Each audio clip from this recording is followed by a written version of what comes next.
If you look at the same newspaper, there are other comments or there are other articles I wrote under the opinion category, and you will find more patriotic opinions under those when I was free to write my opinion. So do you believe in diversity? Do you think diversity does bring friendly atmosphere to students of varied backgrounds? I don't think ethnic and cultural diversity help a country. I think they impact negatively civic engagement. And there are some forms of diversity that are good. Like if you're trying to build a house, right? You want the diversity of having a bricklayer, a plumber, an electrician, and an architect. But if you're trying to build a house, you don't want 10 people who don't speak the same language, 10 people who are trying to build different types of houses. And that's the type of diversity we have in the country today. We're not selecting people for skills. We're selecting people for votes. We're selecting people for economic reasons. You know, the Democrats are importing voters, right? Because every group that they're bringing in is voting more Democrat than they are Republican. And 90% of the people coming into the country are from places other than Europe, other than traditionally white countries.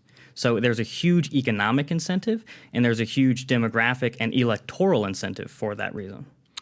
I mean, if one may say, why are you uncomfortable with that? Since maybe even, you know, everybody that came here was an immigrant at one point. They came from somewhere, right? That they came to America. Yes. Even when, you know, Revolutionary War, you know, they had control. We're going to leave. We're going to come here. You know, we're going to come and build what we're going to build. Hey, let me just even go to a different question. What do you think about slavery? The history of slavery, what's happened, yes. Blacks, whites, you know, what's your position on that? Firstly, I would say that for the significant majority of American history, all the way up until the 1960s, okay, the groups of people that were coming here were broadly from not only Europe, but only certain parts of Europe. And that almost 100%.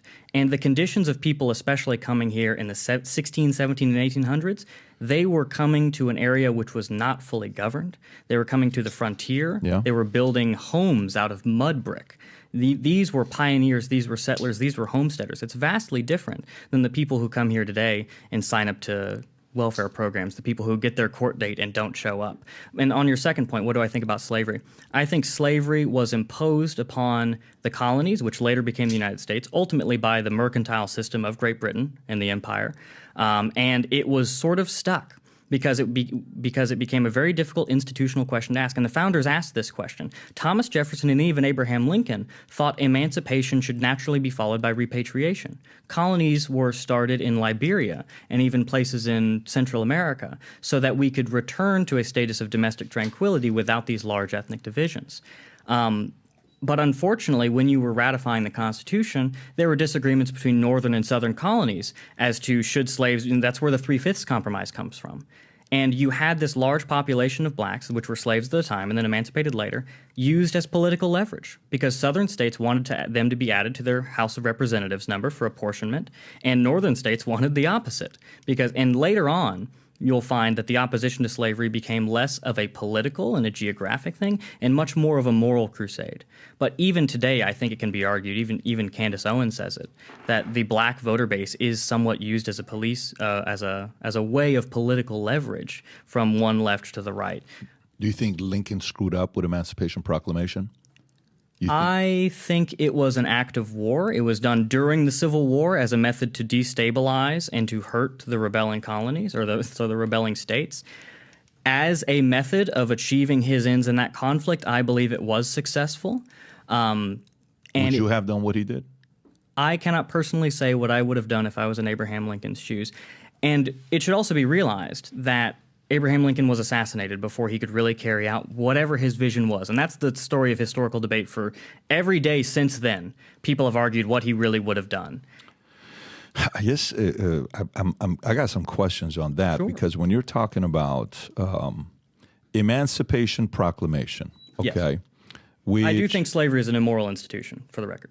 You do think slavery is an immoral institution, yes. But you were hesitant to say whether you think what he did was the right thing or not, right? And you're like, I can't on a political level, yes. It was controversial at the time. It was controversial at the time, but yes. Do you think, I'll read it to you. So Lincoln issued an Emancipation Proclamation on January 1st, 1863, announcing that all persons held as slaves within the rebellious areas are and henceforth shall be free. Mm-hmm. Do you agree with all of that? I agree that slavery should have been ended, yes. So do you see blacks as equals to whites? In the respects of having basic human rights and not deserving to be slaves, yes.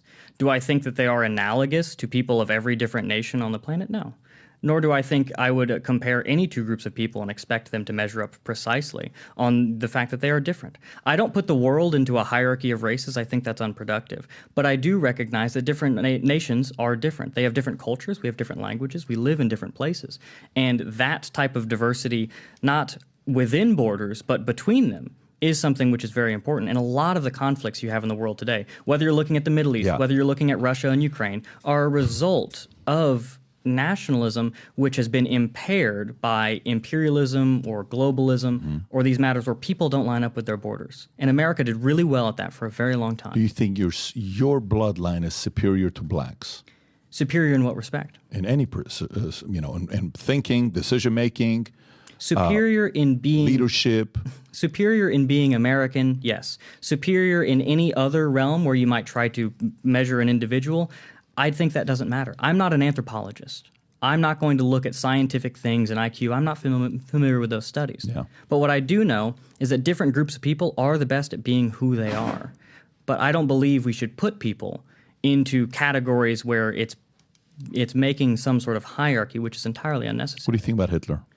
I don't have any necessarily strong opinions on Hitler. I've never looked into him detailed in a historical lens. Really? Nothing I believe ideologically or politically is reliant on him. So you've never studied him? Never studied him, no. I mean, I'm familiar with the events of the Second World War. I think a lot of people... You ever read Mein Kampf? I have never read the book. I've heard excerpts, but I think a lot of people have. But I've never read it cover to cover. You've never read Mein Kampf. Okay. So if you like this clip and you want to watch another one, click right here. And if you want to watch the entire podcast, click right here.